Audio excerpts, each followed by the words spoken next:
Jaya Radha Madhava Kunja Bihari.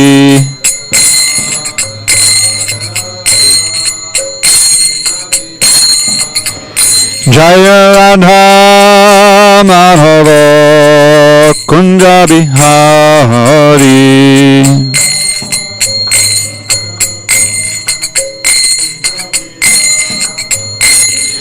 Gopi Jana Vallabha Girivaradhari.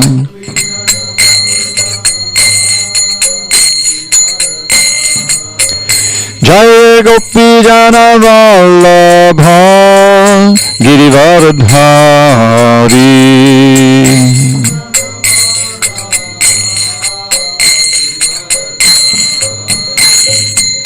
Yashodanandana Bhajana Ranjana.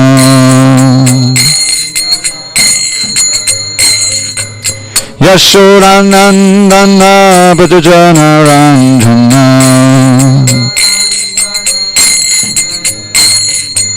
Yamuna Tira Vanachari. Jamuna Tira Vanachari.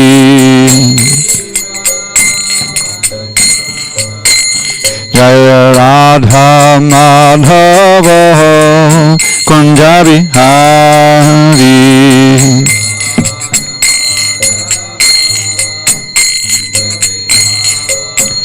Jaya Radha Madhava Kunja Bihari.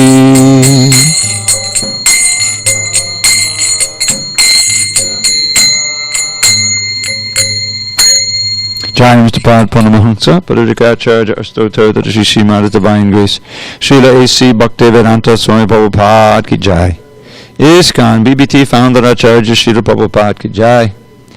Jai Om Vishnupad Paramahamsa, Parajikacharya Astotar Tadashi Shrimad Divine Grace, Srila Bhakti Siddhanta Saraswati Thakur Ki Jai. Ananda Koti Vaishnavindi Ki Jai. Namacharya Srila Haridas Thakur Ki Jai. Srimad Bhagavad Gita Ki Jai. Samaveta Bhaktavrinda Ki Jai. All glories to the assembled devotees. All glories to the assembled devotees. All glories to the assembled devotees. All glory to Sri Guru and Gauranga. Okay. Glenn, what verse are we on? Is it 18 or 19? I think it's 20, Prabhu. Oh, you say 20? Yeah. Mm-hmm. All right, 20 it is. Okay. Do we do Om Namo Bhagavate? We did that already. Okay. Sorry. I didn't do it. You're getting old. I thought I'm saying it old. I forgot if I did it or not. I'm going to have to put the mask on. Sorry. When you chant the verse, you can take it off. Put it back. Om Namo Bhagavate Vasudevaya. Om Namo Bhagavate Vasudevaya. Om Namo Bhagavate Vasudevaya. On the second day of March 2021, SanDiego, we're reading from Srimad Bhagavad Gita, translation, Bhagavad Gita as it is, translation and commentary by His Divine Grace A.C. Bhaktivedanta Swami Prabhupada. And we are in chapter 8 entitled Attaining the Supreme, text number 20 at the top of page 364. Parastasmat tu bhavonyo vyakto vyaktat sanatanaha yaha sasarveshu bhuteshu nashyatsu navinashyati parastasmat tu bhavonyo vyakto vyaktat sanatanaha yaksa sarveshu bhuteshu nashyatsu navinashyati Parastasmatu bhavonyo vyakto vyaktat sanatanaha yaksa sarveshu bhuteshu nashyatsu non vinashyati.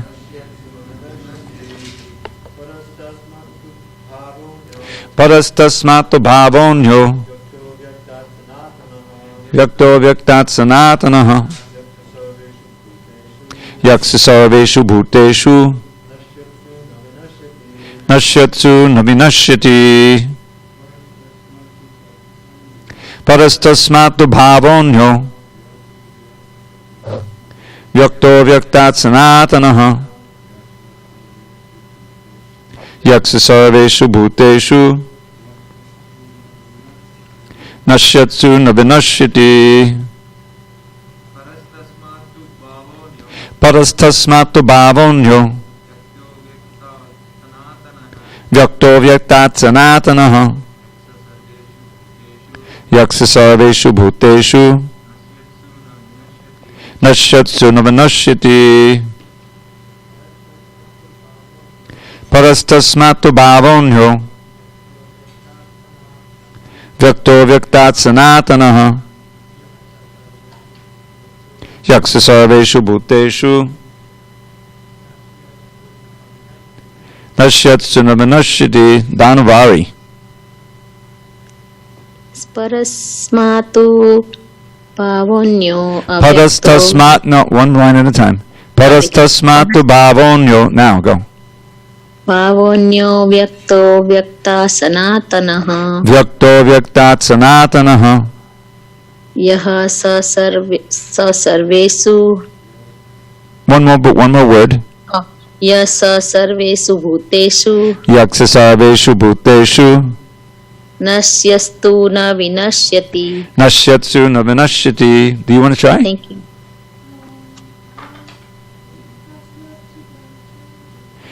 Parastasmatu bhavonyo vyakto vyaktat sanatanaha yaksa sarveshu bhuteshu nashyatsu na vinashyati. I'm sorry, I got to ask you. Is this the first time you've ever chanted Sanskrit? A natural. Thank you. Paraha, transcendental, tasmat, to that, to, but, bhavaha, nature, anyaha, another, avyaktaha, unmanifest, avyaktat, to the unmanifest, sanatanaha, eternal, yaha, saha, that which, sarveshu, all, bhuteshu, manifestation, nashyatsu, being annihilated, na, never, vinashyati, is annihilated. Translation. Yet there is another unmanifest nature, which is eternal and is transcendental to this manifested and unmanifested matter. It is supreme and is never annihilated.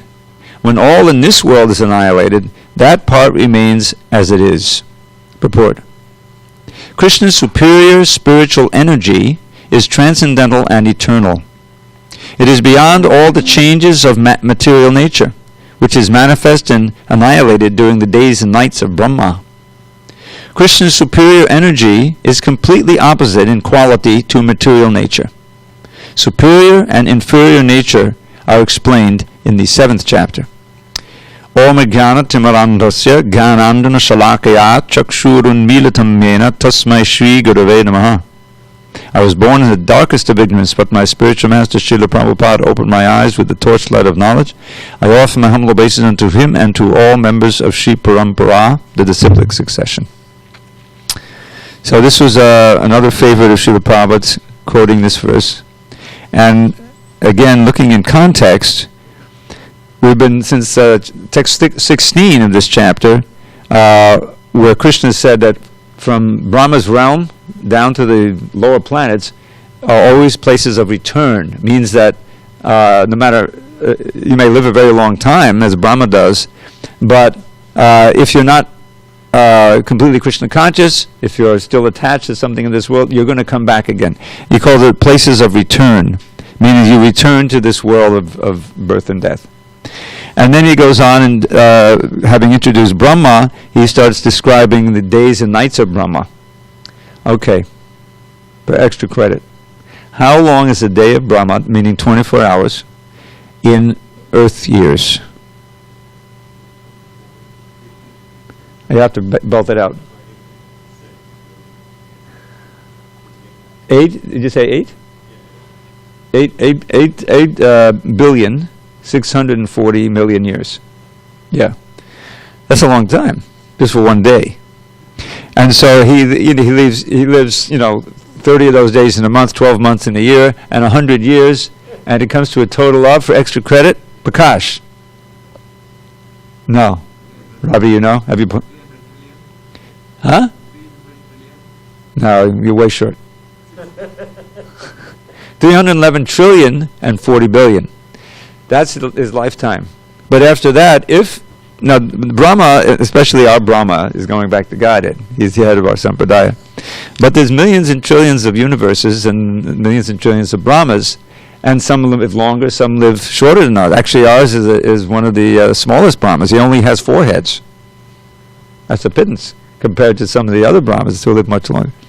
So, but the point is, no matter how long you live, whether you're a little ant or you're Brahma, you have to come back, unless you're a pure devotee. So you return. So, then he talks about avyakta vyaktaya. Avyakta is invisible, unmanifest. You look it up in the dictionary, the word manifest means visible. So, and manifest as a verb means to make something visible or make something existent. So this world we're in is vyakta at the present time, but at a certain point it will become avyakta. Just like this, each one of our bodies is a little universe in and of itself. These are Prabhupada's words. It's a little mini universe. And it comes into being, stays for some time, and then is gone forever. So that's avyakta vyakta. Beginning of Brahma's day, all living entities become manifest from the unmanifest state, and thereafter, when the night falls, they're merged into unmanifest again. We go into like suspended animation. We're not really conscious, we're merged in the body of Vishnu, but all of our karma is intact, we don't die. It's like deep, dreamless sleep. That's what it's like for a long time. And then again, when the time comes, we get our bodies again to fulfill the karma. This has been going on since time immemorial. So he says, again and again, when Brahma's day arrives, at the beginning of Brahma's day, all living entities become manifest from the unmanifest state, and thereafter, when the night falls, they emerge into the unmanifest again. Again and again, when Brahma's day arrives, all living entities come into being. With the arrival of Brahma's night, they are helplessly annihilated. So this is vyakta avyakta, vyakta vyakta. Now he says, in the verse we just read, parastasmat bhavam vyakto vyaktat. You see? But there's another unmanifest state which is beyond this material manifestation, non-manifestation, and that's the spiritual world. That's Krishna's abode, which he'll explain in next verses. Okay, let's go on. Text 21. Prabhu, can I? Oh yes, go ahead. Quickly? Go ahead, Nana. So many Brahmas. So there are so many Brahmas. So when you mention our Brahma, what does that mean, please? Our Brahma? Well, You said yes, we're in a universe which has 14 different levels of planetary systems. We're right in the middle. There's higher planets, Svarga Loka, there's Jana Loka, Tapa Loka, Satya Loka. All these lokas up, and then there's down, Patala, Rasatala, all these, and Talatala. So that's one universe. But there are countless universes. You've heard of how Mahavishnu is lying in the causal ocean. He's an expansion of Krishna. He's Vishnu. He's in the corner there in the picture. And as he breathes out, all these universes come out. They come out of his nose, but they're also coming out of our pores, just like we breathe through our pores. They're being manifest, all in the exhalation. And then we're one of those universes. We've come out near the end there because we're one of the smallest universes with only a 4-headed Brahma. So then he expands into each one of those universes as Garbhodakashaya Vishnu. He's Karanodakashaya. Karana Udaka simply means the causal ocean. You've heard of the causal ocean. So that it's complicated. I'll just summarize it. So then he expands into each universe as Garbhodakashaya Vishnu. Now, Garbha is a fetus because each universe is covered by so many layers. It's like a little egg or a little womb. And the Vishnu, Garbhodaka Vishnu, he's shy. He's lying in the water that he himself created from his own body, so he'd have some place to lie.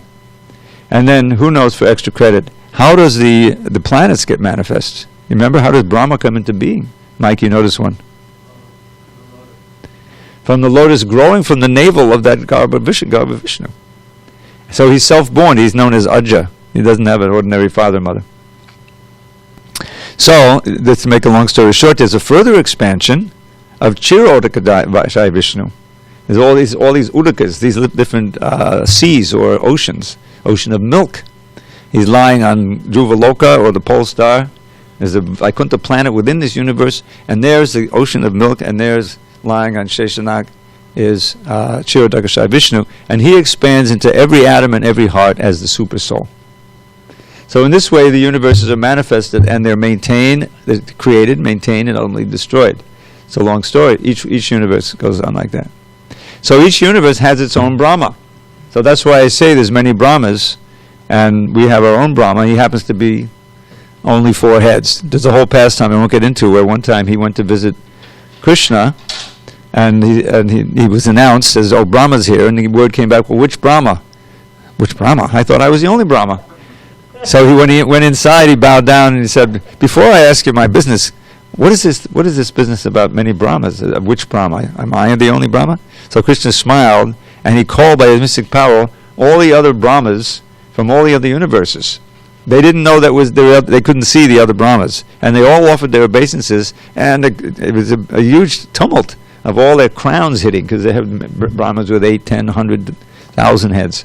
And so Brahma was flabbergasted. I thought I was the only Brahma. So many Brahmas, many universes like that. You understand, Dhanabhai? Yes, Prabhu. Thank you so much. Hare Krishna. Let's go on. Text 21. Avyakto chadit yuktas. Oh, wait a minute. I did that one already. I'm sorry. I lost my place now. We did 20. Did I do 21? Okay. Avyakto chadit yuktas. Tamahu padamam gatim. Yam prapinada bhattante. Taddhama padamam mama. That which the Vedantas describe as unmanifest and infallible, that which is known as the supreme destination, that place from which, having attained it, one never returns, that is my supreme abode. Purport. The supreme abode of the personality of Godhead, Krishna, is described in the Brahma-Samhita as Chintamani Dham, a place where all desires are fulfilled. The supreme abode of Lord Krishna, known as Goloka Vrindavan, is full of palaces made of touchstone. There are also trees, called desire trees, that supply any type of eatable upon demand. And there are cows, known as Surabhi cows, which supply a limitless supply of milk. In this abode, the Lord is served by hundreds of thousands of goddesses of fortune, Lakshmis, and he is called Govinda, the primal Lord and the cause of all causes. The Lord is accustomed to blow his flute, Venam Quanantam. His transcendental form is the most attractive in all the worlds. His eyes are like the lotus petals, and the color of his body is like the color of clouds. He is so attractive that his beauty excels that of thousands of cupids. He wears saffron cloth, a garland around his neck, and a peacock feather in his hair. In the Bhagavad Gita, Lord Krishna gives only a small hint of his personal abode, Goloka Vrindavan, which is the supermost planet in the spiritual kingdom. A vivid description is given in the Brahma-Samhita. Vedic literature, Katha Upanishad 1.3.11, states that there is nothing superior to the abode of the Supreme Godhead, and that abode is the ultimate destination. Purushan padam kinchit sakasta padamagatihi. When one attains to it, he never returns to the material world. Krishna's supreme abode and Krishna himself are non-different, being of the same quality. On this earth, Vrindavan, 90 miles southeast of Delhi, is a replica of that supreme Goloka Vrindavan located in the spiritual sky. When Krishna descended to this earth, he sported on that particular tract of land known as Vrindavan in the district of Mathura, India. So, long ago, when I was working at Back to Godhead magazine. We learned something about writing, because we're going to write articles, And one of the things is that if you want to emphasize a word in the sentence, you put it at the end. And here Krishna's emphasized the word mama, my. This is my abode. You remember how I showed how sometimes he goes into the third person? He's describing, you should surrender to the personality of Godhead, the Supreme, who Kabing Purana Manushashitaram. He is the supremely knowledgeable one. He. And you say, well, Krishna is speaking. Why is it he? Isn't he the one really? And he goes. So that's kind of an official statement. He's the Kavi Purana Manushashita. But now he's speaking about himself. And Prabhupada in this purport, he gives a real little description of the Supreme Abode. He quotes the Brahma-Samhita, So this word mama, this is the Paramam Dhamma, the Supreme Dhamma, which is, now how does he describe it? Avyakta, it's invisible. We can't see it from here. In other words, with our covered eyes. Om Jnana Timarandasya. You know what Timarandasya means? Alex knows. You know Anda? No? Balaram. Anda is blind. Blind. We're blinded by the darkness of ignorance. So we need to be enlightened. That's what the enlightenment is all about. And that's why the spiritual master opens our eyes. It's almost like against our will, because actually what it says is a certain instrument that he's using to, apply the ointment on the eyes so we can see. Because we want to keep our eyes closed. We want to try to keep enjoying this world, But he's, out of mercy, he's forcing the eyes open. So, it's avyakta. We can't see it. But so how are we going to know about it? Krishna has to reach out. He has to reach out and reveal it to us in ways that we can see. That's what the deities are all about. We can see stone, so he appears in stone, but he's not stone. The deity is not stone. If you think it's stone, then you're living in a hellish world. But through the stone, just like through this book, what is it? Paper and ink. But Bhagavad Gita is not paper and ink. The Bhagavad Gita, the words, the meaning that's being conveyed through the paper and ink. And it's enlightening. It gives us a vision. When you cultivate Krishna consciousness in practice, which chiefly means hearing and chanting, hearing transcendental sounds and repeating them, and applying your mind to them. That's the thing. It can't just be some rote system. That purifies the vision. That's why so much of Bhagavad Gita you'll find, especially in 13th chapter, there's a series of verses. How one who sees with the vision of eternity can understand, see the soul and the super soul within the body. So that purification of vision, the avyakta becomes vyakta. The invisible becomes visible gradually as we become more and more purified. And akshara means it's never destroyed. Prabhupada gave new meanings to words, in English language, expanding. Gradually the dictionaries will catch up, you'll see. That's how infallible. So infallible, you look it up in a dictionary, and it means one who never makes a mistake, basically. Which, of course, Krishna is that. But Prabhupada would mostly use it to mean cannot fall down. Achyuta. Achyuta literally means doesn't fall. Doesn't fall how? Doesn't fall under the influence of the bewildering material energy. So Akshara here, Prabhupada defines as infallible, means that world is never degraded. It never becomes influenced by matter. It's beyond that. Paramam Gatim, it's the supreme destination. We're moving toward a destination in our life, like it or not. We're going here, going there. We have little destinations. Let me go to Escondido. I got my shot about 3 weeks ago.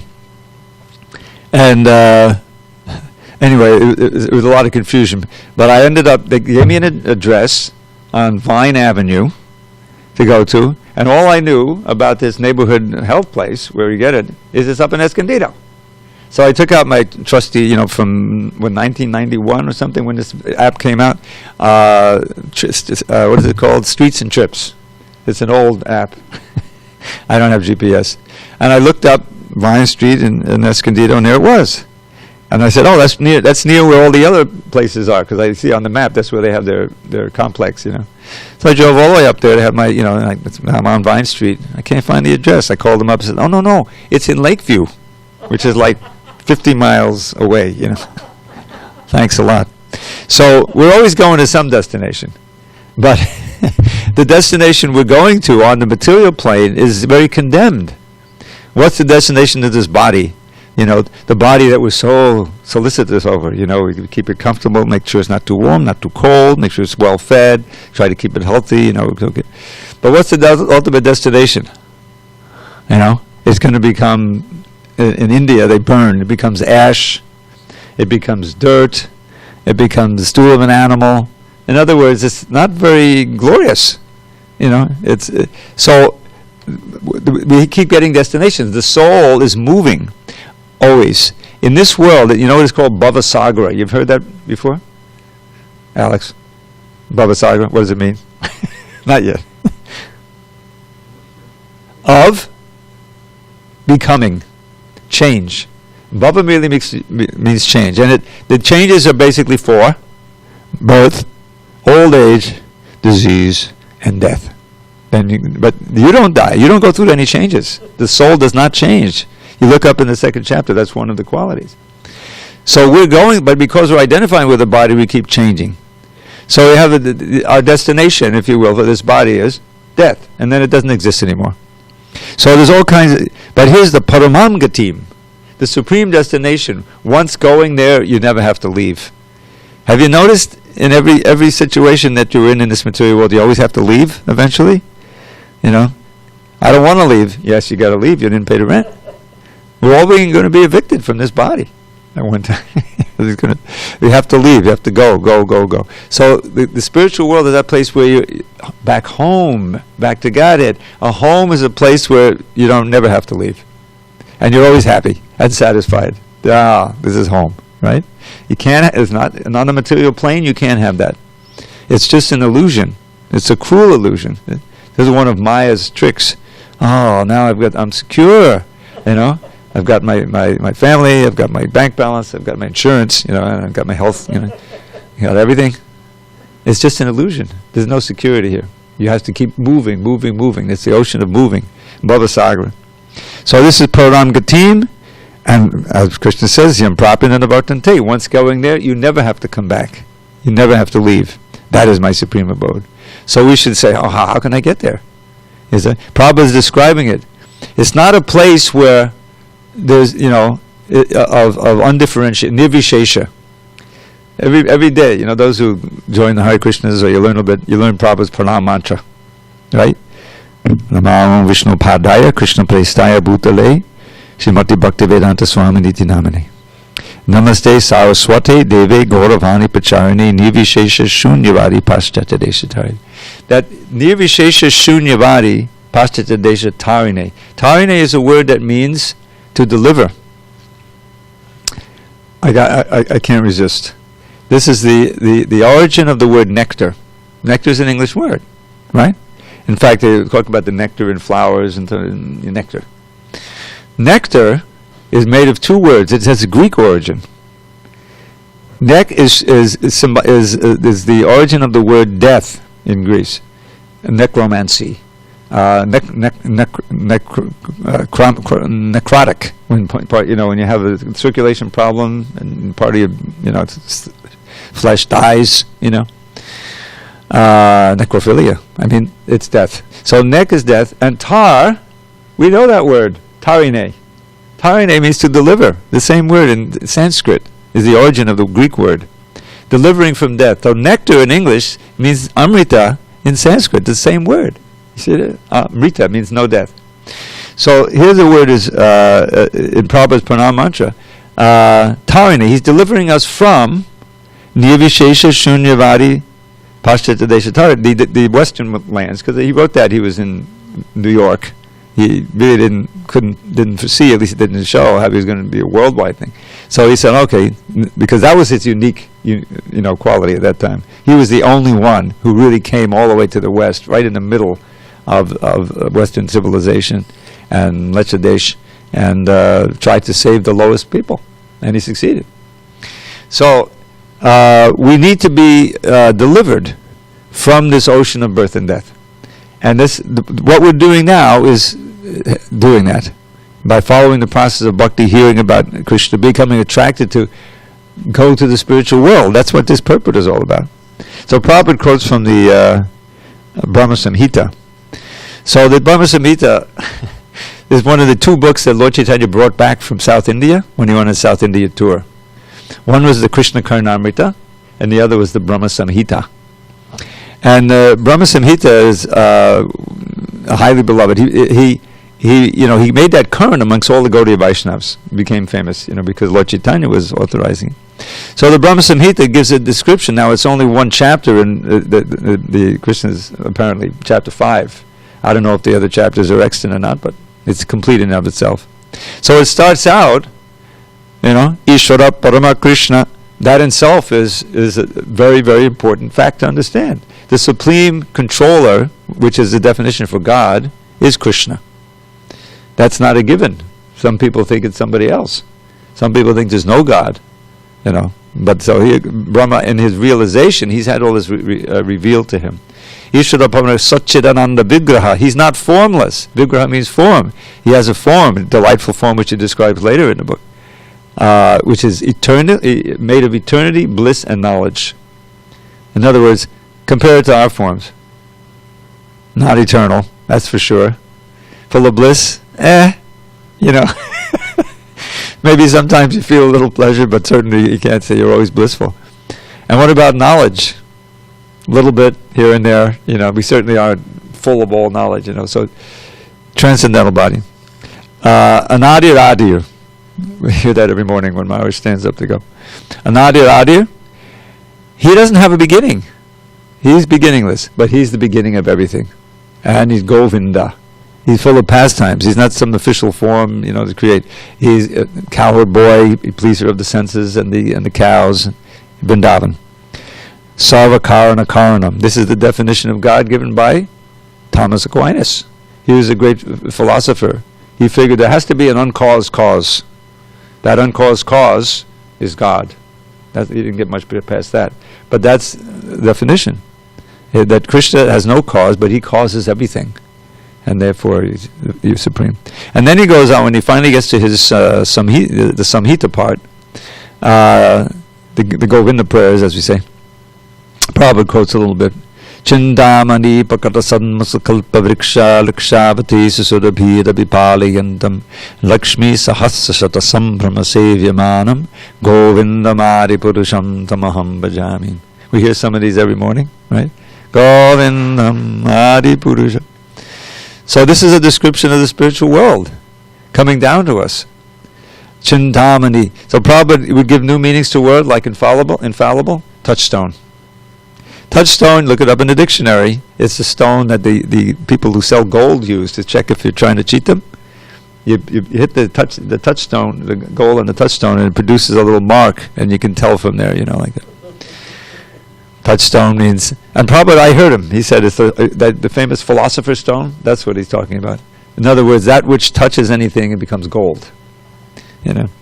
So there's Chintamani Dham. Everything is wonderfully created touchstone. And they're full of Surabhi cows, which give unlimited milk, and the desire trees, the Kalpa Vriksha, and Krishna is always being served with great reverence and love by so many gopis or Lakshmis. And then the refrain line, Govinda Mari Purusham Tamaham Bhajami. I worship Govinda, the primeval Lord, like that. So he describes the flute. So these descriptions are like windows, to the spiritual world. And they give us an inkling of what's going on there, and they should attract our mind. That I want to see it. I want to go there. Compare it to this world, and it's idyllic. So we should be attracted to go. And and before we actually die, we should go to Vrindavan and see the replica. Prabhupada explains. So this is what our literature does. It forms the intelligence. We understand how creation, who we are, what's going on, how this material world and the source, and we also become attracted to serve Krishna because he's all attractive. But everything related to his internal energy is completely attractive for the soul. That's really where we should aspire to go. Okay, any questions, local or remote, about this particular verse? You go to Godhead, you go there permanently, there's no chance of falling back. Yes. Permanently. Yes. Yes. If you have a material desire again, that's not helpful. Well, you'd be pretty foolish to come back again. You know, there's a saying in English, once burned, twice shy. Prabhupada would use that actually, how you know, about a kid, you know, a little child. There's a fire burning, and he wants to touch it. Some little kid, you know, his father says no. He says yes, no. Yes, okay, go ahead. So he touches it. Ah! That's the last time he touches it his whole life, right? So we've been burned. Have we been burned? Not just this one life, but you know, thousands of lives. So once we go back there, and we're cavorting with Krishna, you know, we won't make the same mistake again. We made a big mistake to come down here. Didn't we come from there? We came from there. That was a pretty stupid move, don't you think? Yeah. So there'll be some indicated. I made that. I'm not going to do that again. I'm going to stay up here. Prabhupada describes it like that. He even describes that when we were getting ready to go, Krishna was trying to convince us not to go. You know, but we stubbornly wanted to try it. You see. So now look what happened. So now we're intelligently trying to get back. This is a few out of the millions of people in SanDiego. You know, we're doing the best thing with our hour and a half we have. All right, next verse. Text 22. Purushak saparakpata bhaktya labhyasvananyaya yasyantakstani bhutani yena sarvamidam tatam.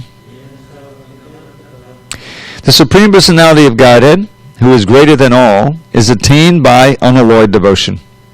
Although he is present in his abode, he is all-pervading, and everything is situated within him. Purport. It is here clearly stated that the supreme destination from which there is no return is the abode of Krishna, the Supreme Person. The Brahma-Samhita describes this supreme abode as Ananda Chinmaya Rasa, a place where everything is full of spiritual bliss. All the variegatedness manifest there is of the quality of spiritual bliss. Nothing there is material. That variegatedness is expanded as the spiritual expansion of the Supreme Godhead Himself. For the manifestation there is totally of the spiritual energy, as explained in Chapter 7. As far as this material world is concerned, although the Lord is always in His supreme abode, He is nonetheless all-pervading by His material energy. So by His spiritual and material energies, He is present everywhere, both in the material and in the spiritual universes. Yasyantakstani means that everything is sustained within Him, within either His spiritual or material energy. The Lord is all-pervading by these two energies. To enter Krishna's supreme abode, or the innumerable Vaikuntha planets, is possible only by bhakti, devotional service, as clearly indicated here by the word bhaktya. No other process can help one attain that supreme abode. The Vedas, specifically the Gopal-Tapani Upanishad 121, also describe the supreme abode and the Supreme Personality of Godhead. Eko Vashi Sarvaga Krishnaha. In that abode there is only one Supreme Personality of Godhead, whose name is Krishna. He is the supreme merciful deity, and although situated there as one, He has expanded Himself into millions and millions of plenary expansions. The Vedas compare the Lord to a tree standing still, yet bearing many varieties of fruits, flowers, and changing leaves. The plenary expansions of the Lord, who preside over the Vaikuntha planets, are four-armed, and they are known by a variety of names: Purushottam, Trivikrama, Keshava, Madhava, Aniruddha, Rishikesha, Sankarshan, Pradyumna, Sridhar, Vasudev, Damodar, Janardhan, Narayan, Vamana, Padmanabha, etc. The Brahma-Samhita 537 also confirms that although the Lord is always in the supreme abode, Goloka Vrindavan, He is all-pervading, so that everything is going on nicely. Goloka eva nivasat akilatma bhutaha. As stated in the Vedas, Shvetashvara Upanishad 6.8, Padasya Shakti Vivadhaiva Shuryate Swabhavaki Jnana Balat Kriyacha. His energies are so expansive that they systematically conduct everything in the cosmic manifestation without a flaw, although the Supreme Lord is far, far away. Okay, so how to get there? By bhakti, by unalloyed bhakti. Ananyaya, here's this word, ananyana. We had this word before. Ananya cheta satatam yomam smarati nityasha.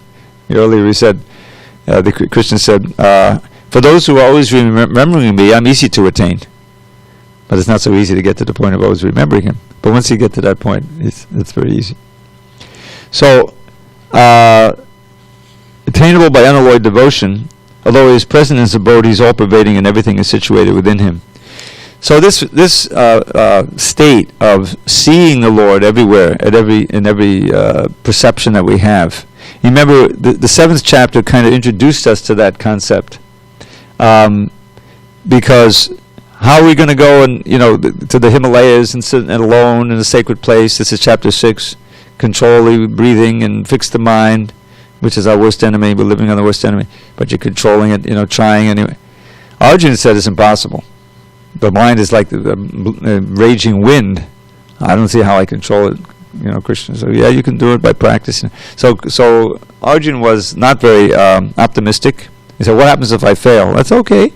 You'll get born in a better family. Shuchinam Shrimatam. No loss. But at the end of the chapter, he encouraged him. He says, Yogi Namba Pisarvesham Mangatenantaratmana Shraddhabam Bhajate Omam Samayukta Momata. So that verse is completely about bhakti. As soon as you talk about Shraddha, you're talking about the heart, where your heart is, your faith. Where your faith. So the best yogi of all is one who's always thinking of me and worship me with great faith. Yogina Savi Madgatenanta Shraddhavam Bhajate. They're talking about bhakti. As soon as you talk about bhajan, But so the very next verse, Krishna is describing, okay, I understand the mind is very, very difficult to control. Now I'm going to teach you how you can train the mind so that it's naturally attracted to me. That solves the problem. The mind is so rebellious because it wants to think of something pleasurable, and you want to think of the absolute truth, the all-pervading. But if you get if you can see Krishna in everything, and Krishna is all attractive. So he begins by simply introducing the concept, this world that we live in, we every day, we have the hard matter, we have the liquids, right? Yeah, we do, and the gases, and the fire, the electricity, there's something that's going on, and the space where everything is. So we're very familiar with these things. We just don't call them by the name. And the mind, who doesn't experience the mind, you think, oh, we have mind, intelligence, I have discriminatory power, So all of these elements are completely familiar to us, so we can relate to them. So Krishna says, and these are all my energies, my lower energy. And the superior energy is you, the living entity himself. And so then he describes, well, how do we relate to these energies? Through the senses. So then he says, okay, Raso Homapso Kandeya. You drink water? Yeah. When you taste the water, think of me. I'm the taste in the water. Do you ever see the sunlight and the moonlight? Yeah, I can't. Sure. That's me.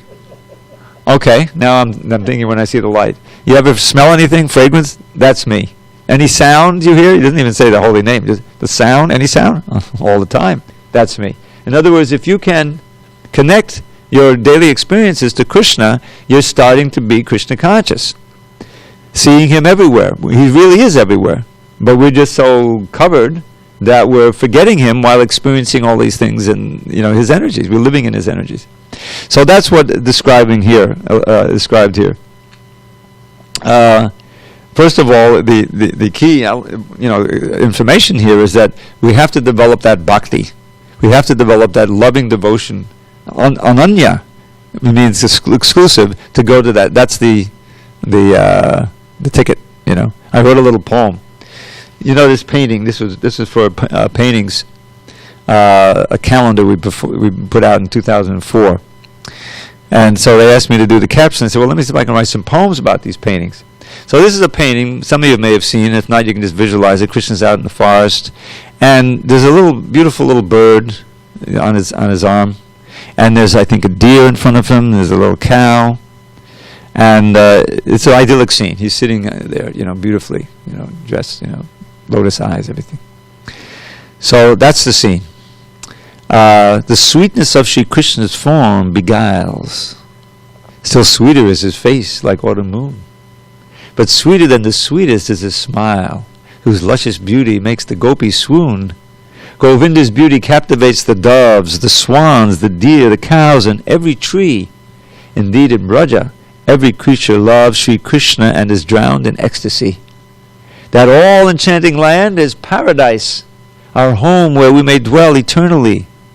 Most welcome there are those who pay the price to learn to love Sri Krishna perfectly. To learn to love Sri Krishna perfectly. That's this expansion, more or less based on this verse, the Chintamani verse. So that's what we should try to do. Get attracted to Krishna, and then by that attraction, get inspired to do all the things we need to do to get to the point of Ananya Bhakti, of simply seeing Krishna everywhere and having no other desire but to serve him for his pleasure. And then our material mind immediately recoils and say, for his pleasure, what about me? Yeah. But the wonder is that we're part and parcel of Krishna. And so just like you water the root of a tree, and it's not like the leaves and the branches and the fruits are saying, well, what about us? Don't we get watered? Just be patient. The water is coming up through the roots, and you'll be nourished. Right? So the fact of the matter is, this is the basic truth of bhakti, that if you forget all about your own pleasure, and you just think of the pleasure of Krishna, and also that includes his parts and parcels, how can I serve the devotees, how can I help the people get, bring them closer to Krishna, then you find yourself in bliss all the time. Because you're always thinking of Krishna, and because he reciprocates through the heart. He's giving us that attraction, that ruchi. Ruchi is a taste. All right, I'm chanting my round, Hare Krishna, Hare Krishna, I've been doing it for so long. And at a certain point, there's a little, blip of nectar, of pleasure there. And you think, well, I can do this for, a kirtan. Often it comes to kirtan, service, beautiful deities, festivals. There's no denying it that there's a certain pleasure there, otherwise you wouldn't go on from day to day. So that pleasure is coming from Krishna, because he's seeing we're doing some genuine service. Sometimes we're spacing out and, become confused, depressed. But that's unnatural. That's unnatural for the soul. That's artificial. Our natural state, this is very important to remember, our natural state is to be always blissful. And that comes when we become fully Krishna conscious. I remember recently, within the last year, the years are going by so fast, I discovered the songs of Jiva Goswami in his Gopal Champu. So much of the nectar comes from the sound, the Hare Krishna mantra, and so these songs it's just exquisite aesthetically. That's the thing. Everything is aesthetically perfect there. The beauty, the sounds, the smells. There's no ugly smells. The cooking. Radharani's cooking. She cooks something different every day for Krishna. He never cooks the same thing, and it's always everything. The dancing, the music. There's one ashtaka. I'll give you an example. Bhagavatam is full of things like this. Rupa Goswami, he's describing the scene in Vrindavan, and Krishna is surrounded. First thing, it says, Tatashusha Gananam Nadanam Nabajam Janayati Tadunina Mandale Manditanam Tatabhuvina Tadaja Kridiya Bhanaputra Vidatatalachari Bhati Kunje Bihari. This is one of the two ashtakas or 8-verse poems about Krishna as Kunja Bihari, he who enjoys in the groves and gardens of Vrindavan. And so the first one I maybe you're more familiar with. So here he's describing how he's in the forest, idyllic place near the bank of the Yamuna, and the gopis are there, and you may not know this, but they're all wonderful musicians too, And so he inspires them. He says, okay, strike up the band. And you have the wind instruments, flutes and shenais, I guess they're playing, and some string instruments and drums. And they all start playing exquisite music. And then Krishna starts dancing on the bank of the Yamuna and performing, the movements that he's moving. It says, astounds everyone in the universe. The Gandharvas and, everything becomes... And then it describes how the birds, and they also get into the act. The cuckoo is known to sing very beautifully. It sings the fifth note, and the peacock is cooing on the first note, and Krishna plays the third note, filling out the chord on his flute, and it attracts everyone in the universe like that. So this is going on as a daily function. And so these songs, so just one verse from one of these songs. So this one, there's these deities in Alatra. I was visiting there twice a year for 20 years, and I couldn't go last year, obviously. So they installed a few years ago the most exquisite Krishna Balarams. I have some wonderful photographs on an iPad, maybe if you're around. And so I said, I need some mantras for them. So I started investigating, and I found this song which has this verse about Krishna Balaram entering the forest of Vrindavan. So one of the verses goes like this: Mala mala parimala voli voli vapadoli voladasa desham adijam kutinatu kola halabahala kutu halavesham. Each one rhymes. You see? Mala mala. They're both wearing these wonderful garlands reaching down to their knees, called Vaijayanti garlands. Unfortunately, we don't have such garlands. But now we get some fresh flowers, and how wonderful the fragrance is. So every flower in this garland is the most fragrant flower, most beautiful, colorful, and exquisite. So they're walking in the forest now, playing their flutes and everything. With the cowherd boys, the cows. Mala mala, each has a mala. Padimala, very fragrant. Padimala is the fragrance. Mala mala padimala voli voli voli. So what is this voli? Voli voli usually means wrinkle. Well, that doesn't make sense. Voli is also something, when we have our little Q-tip we bring around every morning, you usually have to, I'm usually playing something, you have to stop. So that's a voli is an instrument that Mother Rohini and Mother Yashoda use when they're dressing Balaram and Krishna to apply beautiful fragrant unguents on their bodies in different places. So that's adding to the fragrance of the garlands, So then what happens, the ulis are bees. The bees go mad from the fragrance. And so wherever Krishna and Balaram are going, there's these big swarms of bees, but they're not about to sting them or anything. They're singing different tunes. So mala mala parimala voli voli voli volasadesham. Adi Jankuti means they're singing songs and prayers and stotras in Sanskrit in glorification of Krishna. It says very loudly and very jubilantly, So just that one meditation, it's just it's a window to the spiritual world. It's all coming from the sound, and there's literally hundreds of verses like that. So this is what the Goswamis were doing. This is what Lord Chaitanya was doing. You can hear him read about in the Chaitanya Charitamrita. And when we become a little purified, you can see the scene, and you're there, and it's a wonderful way of sharing with devotees. What is that verse? Parasparano katadham bhavanam Bhagavad Gita mito riti mito stustir nivritta mitaratmanaha.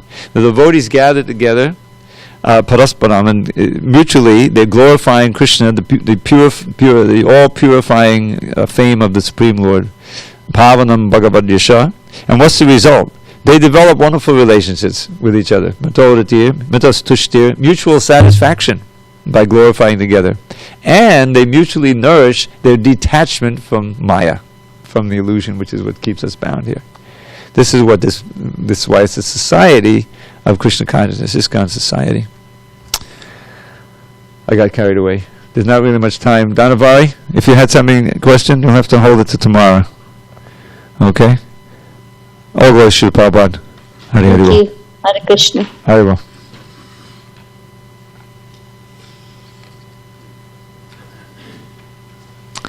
Mala mala, padimala voli voli.